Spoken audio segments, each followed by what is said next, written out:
You see a president who, in his first speech as a candidate for the highest office in the land, described Mexican immigrants as rapists and criminals, has been warning about the threats of caravans and asylum seekers who he's described as animals and an infestation, despite the fact that immigrants commit crimes at a far lower rate than do those who are born in this country, despite the fact that we are now in one of the safest cities in the United States of America.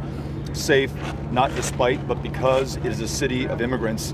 The president's language, his rhetoric, has produced the kinds of hate crimes that we saw in El Paso yesterday, but we've been seeing across this country. They've been on the rise for each one of the last 3 years. Well, every time this happens, we say never again. We say we're going to do something. We say it's going to change, and it hasn't. I've been thinking a lot about the fact that this same debate and this same cycle has been going on my entire adult life.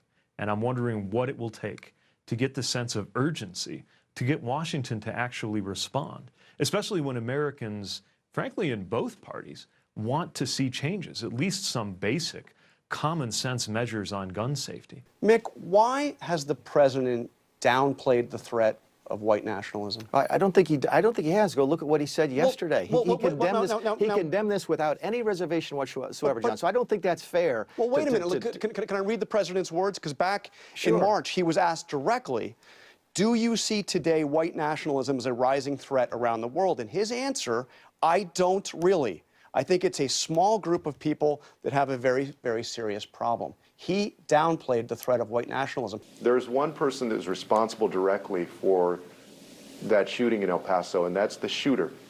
At the same time, as our national leader, you have a role to play in either fanning the flames of division or trying to bring Americans of different backgrounds together. Most presidents have chosen to try and bring people together.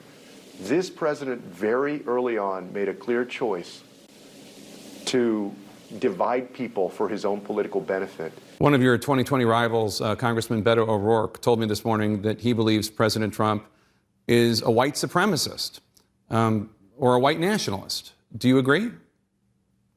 I do. Look, and it gives me no pleasure to say this, but I think all of the evidence out there suggests that we have a president who is a racist, who is a xenophobe, who appeals and is trying to appeal to white nationalism. And, you know, it breaks my heart to have to say that this is the person we have who is president of the United States.